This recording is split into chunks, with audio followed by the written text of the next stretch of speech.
DK ಸಂಪುಟ ಸೇರೋದಕ್ಕೆ ವಲಸಿಗರ ಭರ್ಜರಿ ಲಾಬಿ ನಡೀತಾ ಇದೆ. ಅನ್ಯ ಪಕ್ಷದಿಂದ ಬಂದವರಿಗೆ ಅವಕಾಶ ಕೊಡ್ತಾರಾ?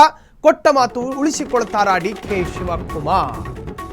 ಡಿಕೆ ಸಂಪುಟ ಸೇರೋದಕ್ಕೆ ವಲಸಿಗರ ಭರ್ಜರಿ ಲಾಬಿ ಕೂಡ ಆಗ್ತಾ ಇದೆ. ಬೇರೆ ಪಕ್ಷದಿಂದ ಕಾಂಗ್ರೆಸ್ಸಿಗೆ ಬಂದವರಿಗೂ ಅವಕಾಶ ಕೊಡ್ತಾರಾ? ಕಾದು ನೋಡೋಣ. ಕೊಟ್ಟ ಮಾತನ್ನು ಉಳಿಸ್ಕೋತಾರಾ ಡಿಕೆ ಶಿವಕುಮಾರ್? ಕಳೆದ ಬಾರಿ ಸಿದ್ದರಾಮಯ್ಯನವರು ಕೂಡ ವಲಸೆ ಬಂದವರೇ.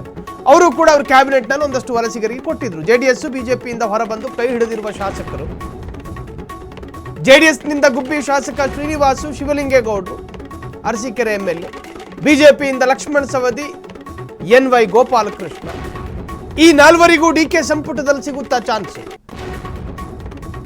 ಈಗಾಗಲೇ ಸಿದ್ದು ಮತ್ತು ಡಿಕೆ ಭೇಟಿಯಾಗಿರುವ ನಾಲ್ವರು. ಮತ್ತೊಂದು ಕಡೆ ಪಕ್ಷದ ಹಿರಿಯ ನಾಯಕರಿಗೂ ಮಣೆ. ಯಾರಿಗೆ ಕೊಡ್ತಾರೋ ಇಲ್ವೋ? ಲಕ್ಷ್ಮಣ್ ಸವದಿಗೆ ಏನಾದರೂ ಕೊಡದಲ್ಲೇ ಇದ್ರೆ ಕತೆ ಬೇರೆ ಆದೀತು. ಜಗದೀಶ್ ಶೆಟ್ಟರು, ಲಕ್ಷ್ಮಣ್ ಸವದಿ ಅದೇನೋ ಒಂದು ಮುನಿಸಿನಿಂದ ಕಾಂಗ್ರೆಸ್ಸಿಗೆ ಸೇರ್ಪಡೆಯಾದರು. ಆದರೆ ಜಗದೀಶ್ ಶೆಟ್ಟರು ಜಂಗಮರಾದರು, ಲಕ್ಷ್ಮಣ್ ಸವದಿ ಉಳ್ಕೊಂಡ್ರು.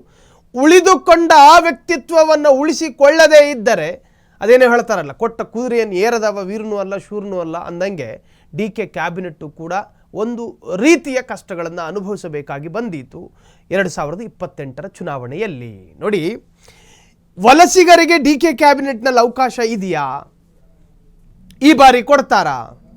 ಶಿವಲಿಂಗೇಗೌಡರು ಅರಸೀಕೆರೆ ಶಾಸಕರು, ಜೆಡಿಎಸ್ನಿಂದ ಬಂದವರು, ಜೆಡಿಎಸ್ನಿಂದ ಹೊರಬಂದು ಕಾಂಗ್ರೆಸ್ನಲ್ಲಿ ನಿಂತ್ಕೊಂಡಾಗ್ಲೂ ಕೂಡ ಅಲ್ಲಿನ ಜನ ಭಾರಿ ಮತಗಳೊಂದಿಗೆ ಅವರನ್ನು ಗೆಲ್ಲಿಸಿದ್ರು. ಅದರ ಅರ್ಥ ಏನು? ಅವರ ವೈಯಕ್ತಿಕ ವರ್ಚಸ್ಸು ಅರಸೀಕೆರೆಯಲ್ಲಿ ವರ್ಕೌಟ್ ಆಗುತ್ತೆ ಅನ್ನೋದು. ಆ ತರಹದ್ದೊಂದು ವ್ಯಕ್ತಿತ್ವಕ್ಕೆ ಡಿಕೆ ಕ್ಯಾಬಿನೆಟ್ನಲ್ಲಿ ಅವಕಾಶ ಕೊಟ್ಟಿದ್ದೇ ಆದಲ್ಲಿ 2028ರಲ್ಲೂ ಡಿಕೆ ಅವರ ನೇತೃತ್ವದಲ್ಲೇ ಎಲೆಕ್ಷನ್ ನಡೆಯೋದಾದರೆ ಅರಸೀಕೆರೆ ಕಾಂಗ್ರೆಸ್ ತೆಕ್ಕೆಗೆ. ಲಕ್ಷ್ಮಣ್ ಸವದಿ ಮಾಜಿ ಉಪಮುಖ್ಯಮಂತ್ರಿ ಆಗಿದ್ದವರು, ಸಹಕಾರ ಸಚಿವರಾಗಿದ್ದವರು, ದೊಡ್ಡ ದೊಡ್ಡ ಇಲಾಖೆಗಳನ್ನೇ ಭೇದಿಸಿದ್ದಾರೆ, ಅರ್ಥಾತ್ ನಿಭಾಯಿಸಿದ್ದಾರೆ. ಆ ತರಹದ್ದೊಂದು ವ್ಯಕ್ತಿತ್ವಕ್ಕೆ ಡಿಕೆ ಕ್ಯಾಬಿನೆಟ್ನಲ್ಲಿ ಒಂದು ಅವಕಾಶ ಕೊಟ್ಟರೆ 2028ರಲ್ಲೂ ಕೂಡ ಅಥಣಿ ಭಾಗದಲ್ಲಿ ವರ್ಕೌಟ್ ಆದೀತು ಡಿಕೆಗೆ. ಅಥಣಿ ಭಾಗದಲ್ಲಿ ಡಿಕೆ ಶಿವಕುಮಾರ್ ಅವರಿಗೆ ಪೊಲಿಟಿಕಲ್ ಸಹಾಯ ಸಿಕ್ಕಿತು. ಹಾಗಾದರೆ ಮಾಜಿ ಉಪಮುಖ್ಯಮಂತ್ರಿ, ಮಾಜಿ ಸಹಕಾರ ಸಚಿವರು ಲಕ್ಷ್ಮಣ್ ಸವದಿಗೆ ಅವಕಾಶ ಸಿಗುತ್ತಾ? ಕಾದು ನೋಡೋಣ. ಈ ಬಗ್ಗೆ ಹೆಚ್ಚಿನ ಡೀಟೇಲ್ಸ್ ಕೊಡೋದಕ್ಕೆ ನಮ್ಮ ಪೊಲಿಟಿಕಲ್ ರಿಪೋರ್ಟರ್ ಮಾರುತಿ ನೇರ ಸಂಪರ್ಕದಲ್ಲಿ. ಮಾರುತಿ, ಡಿಕೆ ಸಚಿವ ಸಂಪುಟ ಅಂದ ತಕ್ಷಣ ಒಂದಷ್ಟು ವಿಶೇಷತೆಗಳೆಲ್ಲ ಇರ್ತವೆ. ಕಾಂಬಿನೇಷನ್ಗಳನ್ನು ಹುಡುಕಿ ಮಂತ್ರಿಯನ್ನ ಮಾಡುವ ಗುಣ ಡಿಕೆ ಶಿವಕುಮಾರ್ ಅವರಿಗಿದೆ. ಕಾರಣ ಕೇವಲ ಬರೀ 2 ವರ್ಷದ ಆಡಳಿತ ಮಾತ್ರ ನೋಡೋದಲ್ಲ, 2028ರ ಎಲೆಕ್ಷನ್ ಬಗ್ಗೆಯೂ ಕೂಡ ಡಿಕೆ ಶಿವಕುಮಾರ್ ಸೂಕ್ಷ್ಮವಾಗಿ ಯೋಚನೆ ಮಾಡ್ತಾರೆ.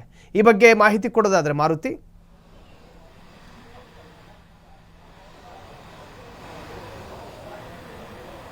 ಸಾಯಿಲ್, ಏನು ಈಗೇನು ಕ್ಯಾಬಿನೆಟ್ ರಚನೆ ಆಗುತ್ತೆ ಅದು 2028ರ ಚುನಾವಣೆ ದೃಷ್ಟಿಯಿಂದಲೂ ಕೂಡ ರಚನೆ ಮಾಡಬೇಕಾಗತ್ತೆ. ಯಾಕೆಂದರೆ ಪ್ರಮುಖವಾಗಿ ಏನು 2 ವರ್ಷ ಅಂದಾಜು ಮೇಲೆ ಕ್ಯಾಬಿನೆಟ್ ರಚಿಸೋಕ್ಕಾಗಲ್ಲ. ಮುಂದಿನ ವೋಟ್ ಕೇಳೋ ದೃಷ್ಟಿಯಿಂದಲೂ ಕೂಡ ಈಗಿನ ಸಚಿವ ಸಂಪುಟ ಮಹತ್ವವನ್ನು ಪಡ್ಕೊಂಡಿರೋಂಥದ್ದು. ಪ್ರಮುಖವಾಗಿ ಏನು CM ಆಗಿ ಅಧಿಕಾರ ಸ್ವೀಕರಿಸ್ತಾರೋ ಡಿ.ಕೆ. ಶಿವರಿಗೆ ಇದೊಂದು ರೀತಿಯಾದಂಥ ಸಂಕಷ್ಟ, ಒಂದು ಟಾಸ್ಕ್ ಕೂಡ ಆಗಿರುವಂಥದ್ದು. ಪ್ರಮುಖವಾಗಿ ಯಾರನ್ನೆಲ್ಲ ತಮ್ಮ ಸಚಿವ ಸಂಪುಟಕ್ಕೆ ಸೇರಿಸ್ಕೊಳ್ತಾರೆ ಎಂಬುದು ಸಾಕಷ್ಟು ಮಹತ್ವವನ್ನು ಪಡ್ಕೊಂಡಿರೋವಂಥದ್ದು. ಏನು 3ನೇ ತಾರೀಕು ತಮ್ಮ ಏನು ಪ್ರಮಾಣ ವಚನ ಸ್ವೀಕಾರ ಮಾಡ್ತಾರೆ. ಅದೇ ಸಂದರ್ಭದಲ್ಲಿ 9 ರಿಂದ 10 ಸಚಿವರು ಪ್ರಮಾಣವನ್ನು ಸ್ವೀಕಾರ ಮಾಡ್ತಾರೆ. ಆ ನಂತರ ಏನು ಬೇಕಾದಂಥ ಬಾಕಿ ಉಳಿದಂಥ ಸಚಿವರಿಗೆ ಮತ್ತೊಂದು ದಿನ ಫಿಕ್ಸ್ ಅನ್ನ ಮಾಡಿರೋಂಥದ್ದು. ಪ್ರಮುಖವಾಗಿ ಇಲ್ಲಿ ಯಾರೆಲ್ಲ ಸೇರಿಸ್ಕೊಂತಾರೆ ಎಂಬುದು ಕೂಡ ಸಾಕಷ್ಟು ಮಹತ್ವವನ್ನು ಪಡ್ಕೊಂಡಿರೋದು. ಈಗಾಗಲೇ ಮೊದಲ ಬಾರಿಗೆ ಏನು ಮೊದಲ ಸಂಪುಟ ಏನು ರಚನೆ ಆಗುತ್ತೆ ಆ ಸಂದರ್ಭದಲ್ಲಿ ಜಾರ್ಜು, ಸತೀಶ್ ಜಾರಕಿಹೊಳಿ ಮತ್ತು ಈ ರೀತಿಯಾದಂತಹ ಸೀನಿಯರ್ ಲೀಡರ್ಸ್ ಏನಿದ್ದಾರೆ ಅವರಿಗೆ ಅವಕಾಶ ಸಿಗುವ ಸಾಧ್ಯತೆ ಇರುವಂತದ್ದು. ಲಕ್ಷ್ಮೀ ಹೆಬ್ಬಾಳ್ಕರ್ ಆಗಿರಬಹುದು, ಮತ್ತೆ ಅದೇ ರೀತಿಯಾದಂತ ಈ ರೀತಿಯಂತ ಏನು ಸೀನಿಯರ್ಸ್ ಲೀಡರ್ಸ್ ಇದ್ದಾರೆ. ಮತ್ತು ಅದೇ ರೀತಿ ಕೆಲವೊಬ್ಬರಿಗೆ ಅಂದ್ರೆ ಜಾತಿವಾರು, ಸಮುದಾಯವಾರು ಕೂಡ ಈ ಬಾರಿ ನಡೆಯುವಂತ ಕ್ಯಾಬಿನೆಟ್ ನಲ್ಲೂ ಅಂದ್ರೆ ಮೊದಲ ಬಾರಿ ರಚನೆ ಆಗುವಂತ ಕ್ಯಾಬಿನೆಟ್ ನಲ್ಲೂ ಕೂಡ ಸಿದ್ಧತೆಯನ್ನ ಮಾಡ್ಕೊಂಡಿರುವಂತದ್ದು. ಅದೇ ರೀತಿ 2ನೇ ಹಂತದ ಕ್ಯಾಬಿನೆಟ್ ನಲ್ಲೂ ಕೂಡ ಅದೇ ಫಾರ್ಮುಲಾವನ್ನ ಫಾಲೋ ಮಾಡಬೇಕಾಗತ್ತೆ. ಅದಕ್ಕೆ ಈಗಾಗಲೇ ಬೇರೆ ಪಕ್ಷದಿಂದ ಕಾಂಗ್ರೆಸ್ ನಲ್ಲಿ ಇರುವಂತವ್ರಿಗೂ ಸಾಕಷ್ಟು ಪೈಪೋಟಿ ಇರುವಂತದ್ದು. ಪ್ರಮುಖವಾಗಿ ಲಕ್ಷ್ಮಣ್ ಸವದಿ ಅವರು ಕೂಡ ಬಿಜೆಪಿಯಿಂದ ಬಂದಿದ್ರು, ಅವ್ರಿಗೂ ಕೂಡ ಸಾಕಷ್ಟು ಫೈಟ್ ಇರುವಂತದ್ದು. ಅದೇ ರೀತಿ ಶಿವಲಿಂಗೇಗೌಡರಿಗೂ ಕೂಡ ಅವಕಾಶ ಕೊಡಬೇಕಾಗಿರುವಂತಹ ಪರಿಸ್ಥಿತಿ, ಮತ್ತೆ ಅದೇ ರೀತಿ ಗುಬ್ಬಿ ವಾಸುವವರೆಗೂ ಕೂಡ ಅಂದ್ರೆ ಅವರು ಕೂಡ ಸಚಿವ ಸ್ಥಾನದ ಆಕಾಂಕ್ಷಿ ಆಗಿರುವಂತದ್ದು. ಅಂದ್ರೆ ಆ ಜಿಲ್ಲಾವಾರು ಮತ್ತೆ ಅದೇ ರೀತಿ ಸಮುದಾಯವಾರು ಸಚಿವ ಸಂಪುಟ ಆಕಾಂಕ್ಷಿಗಳು ಕೂಡ ಇರುವಂತದ್ದು. ಒಂದ್ ಕಡೆ ಸಿದ್ದರಾಮಯ್ಯ ಟೀಮು ಅವ್ರನ್ನು ಕೂಡ ಸಚಿವ ಸ್ಥಾನದಲ್ಲಿ ಅವಕಾಶ ಕೊಡಬೇಕು, ಮತ್ತು DK ತಮ್ಮ ಇಲ್ಲಿವರೆಗೂ ಯಾರೆಲ್ಲ ತಮ್ಮ ಆಪ್ತರಾಗಿ ನಿಂತಿದ್ರು ಮತ್ತೆ ಯಾರೆಲ್ಲ ಅವ್ರಿಗೆ ಇಲ್ಲಿವರೆಗೂ ಸಪೋರ್ಟ್ ಮಾಡಿದ್ರು ಅವ್ರಿಗೂ ಕೂಡ ಸಚಿವ ಸ್ಥಾನದಲ್ಲಿ ಅವಕಾಶ ಕೊಡಬೇಕು. ಅದರಿಂದಾಗಿಯೇ ನಾಳೆ ಏನು ಸಚಿವ ಸಂಪುಟ ರಚನೆಗೆ ಸಂಬಂಧಪಟ್ಟಂತೆ ಪ್ರಮುಖವಾಗಿ DK ಅವರು ದೆಹಲಿಗೆ ಹೋಗ್ತಾ ಇರೋದು. ಅಲ್ಲಿ ಕೂಡ ಹೈಕಮಾಂಡ್ ನಾಯಕರಾದ ರಾಹುಲ್ ಗಾಂಧಿ, ವೇಣುಗೋಪಾಲ್ ಭೇಟಿಯಾಗಿ ಯಾರನ್ನೆಲ್ಲ ಸಚಿವ ಸಂಪುಟದಲ್ಲಿ ಸೇರಿಸಿಕೊಳ್ಬೇಕೆಂಬ ಬಗ್ಗೆ ಕೂಡ ಚರ್ಚೆ ಆಗುತ್ತೆ. ಒಟ್ಟಿನಲ್ಲಿ 2 ಪಟ್ಟಿ, 1, 3ನೇ ತಾರೀಕು ಏನು CM ಆಗಿ ಅಧಿಕಾರ ಸ್ವೀಕಾರ ಮಾಡ್ತಾರೆ DK ಶಿ, ಅದೇ ಸಂದರ್ಭದಲ್ಲಿ 9 ರಿಂದ 10 ಸಚಿವರನ್ನ ಪ್ರಮಾಣ ವಚನ ಸ್ವೀಕಾರ ಆಗುತ್ತೆ. ಅದೇ ರೀತಿ ಮುಂದಿನ ದಿನಗಳಲ್ಲಿ 2ನೇ ಹಂತದ ಪ್ರಮಾಣ ವಚನ ಸ್ವೀಕಾರ ಕೂಡ ಇರುವಂತದ್ದು. ಆ ಸಂದರ್ಭದಲ್ಲಿ ಯಾರನ್ನೆಲ್ಲ ಸೇರಿಸ್ಕೊಬರಬೇಕು ಎಂಬ ಬಗ್ಗೆ ಕೂಡ ಹೈಕಮಾಂಡ್ ನಾಯಕರ ಜೊತೆ ಚರ್ಚೆ ಮಾಡಿ ಎಲ್ಲರಿಗೂ ಅವಕಾಶ ಕೊಡುವ ಸಾಧ್ಯತೆ ಇರುವಂತದ್ದು. ಈಗಾಗಲೇ ಹೊಸದಾಗಿ ಆಯ್ಕೆಯಾಗಿರೋಗೂ ಕೂಡ ಸಚಿವ ಸ್ಥಾನದಲ್ಲಿ ಕೊಡಬೇಕು ಅಂತ ಪಟ್ಟನ್ನು ಹಿಡಿದಿರುವಂತ ಕೆಲ ಶಾಸಕರು ಇರ್ಬೋದು, ಅಂದ್ರೆ ಚಿಕ್ಕಬಳ್ಳಾಪುರದ ಶಾಸಕರಾಗಿರ್ಬೋದು, ಮತ್ತು ಈ ರೀತಿ ಶ್ರೀನಿವಾಸ್ ಮಾನಿ ಇವರೆಲ್ಲರೂ ಕೂಡ ಇವರ ಹೆಸರು ಕೂಡ ಈ ಸಚಿವ ಸಂಪುಟದಲ್ಲಿ ಹೆಸರು ಕೇಳಿ ಬರ್ತಾ ಇರೋದು.